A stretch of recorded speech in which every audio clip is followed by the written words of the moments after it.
TV serial Anupama के आज के एपिसोड में देखने को मिलेगा कि डिम्पी की मां अनुपमा का बहुत ही शुक्रिया अदा कर रही है। डिम्पी की मां कहती है कि हमने अपनी सगी बेटी के साथ जैसा व्यवहार नहीं किया वैसा आपने पराये होकर मेरी बेटी के साथ किया है। आपने मेरी बेटी को अपनों से भी बढ़कर सम्मान दिया है। मिनिस्ट्री ऑफ बॉलीवुड को आपने अगर सब्सक्राइब नहीं किया है तो सब्सक्राइब करें। इसके साथ ही हमारे फेसबुक और इंस्टाग्राम चैनल को भी फॉलो कर सकते हैं। इसके बाद डिम्पी की मां कहती है कि आपने ना सिर्फ मेरी बेटी का साथ दिया, उसे अपनाया और अब आप उसे अपने घर की बहू बनाने वाले हैं।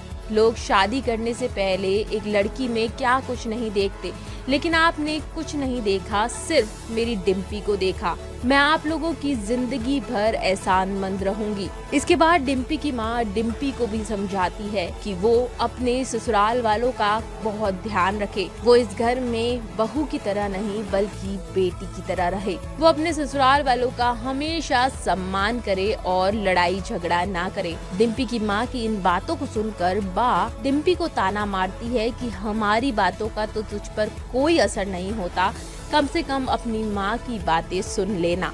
अनुपमा कहती है कि बातें तो होती रहेंगी, चलो शादी करते हैं ताकि शादी का मुहूर्त ना निकल जाए। पंडित जी फेरों की रस्म शुरू करते हैं। डिम्पी की माँ डिम्पी का कन्यादान करती है। तभी पंडित जी डिम्पी की माँ को कन्यादान के समय वर के पांव धोने और उसे छूने के लिए कहते हैं और समर इस बात से बिल्कुल भी एग्री नहीं करता। समर कहता है कि बड़ों के पांव छुए जाते हैं, ना कि उनसे पांव छुवाए जाते हैं। अगर रस्म है तो डिम्पी की माँ सिर्फ पानी से मेरे पाँव धोएगी लेकिन पाँव नहीं छुएगी। समर की इन बातों को सुनकर डिम्पी की माँ और अनुपमा दोनों उस पर बहुत प्राउड करती है। इसके बाद डिम्पी की माँ डिम्पी का कन्यादान करती है और समर डिम्पी की मांग में सिंदूर भरता है और मंगलसूत्र पहनाता है। शादी संपन्न होने के बाद समर और डिम्पी सभी बड़ों का आशीर्वाद लेने जाते हैं। एक एक करके शाह परिवार और कपाड़िया परिवार के लोग डिम्पी को सदा खुश रहने और साथ रहने का आशीर्वाद देते हैं। शादी संपन्न हो जाती है और उसके बाद डिम्पी की मां जाने के लिए कहती है। अनुपमा और बाकी सदस्य डिम्पी की मां को विदाई तक रुकने के लिए कहते हैं, लेकिन डिम्पी की मां कहती है कि वो उसके पापा से छुपकर यहाँ आई है। वो नहीं चाहती कि उसके पिता को इस बात का पता चले, इसीलिए उसको जाना होगा। डिम्पी अपनी मां को विदा करते वक्त बहुत रोती है। इसके बाद अनुपमा दरवाजे की तरफ देखती है। वो कहती है कि शादी तो पूरी संपन्न हो गई है लेकिन गुरु माँ अभी तक नहीं आई, शायद गुरु माँ नहीं आएंगी। अनुपमा का ऐसा कहना होता है और गुरु माँ एंट्री होती है।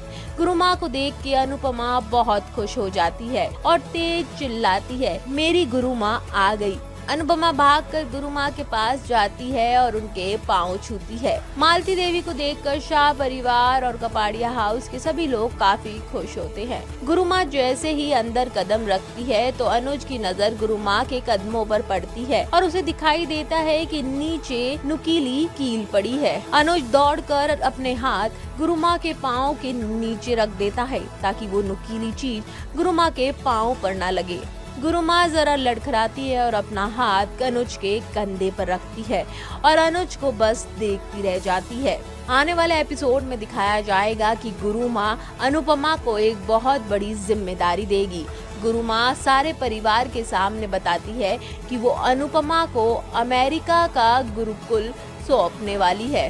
गुरु माँ के इस बयान को सुनने के बाद नुकुल को बहुत ठेस पहुंचती है। वहीं इतनी बड़ी जिम्मेदारी के बाद अनुपमा की जिंदगी में क्या कुछ ट्विस्ट आएगा, देखना दिलचस्प होगा। अनुपमा सीरियल की डेली अपडेट और अनुपमा से जुड़े सारे अपडेट्स के लिए आप मिनिस्ट्री ऑफ बॉलीवुड को सब्सक्राइब करें, फॉलो करें और हमें ढेर सारा प्यार दें। Till then, good bye and take care.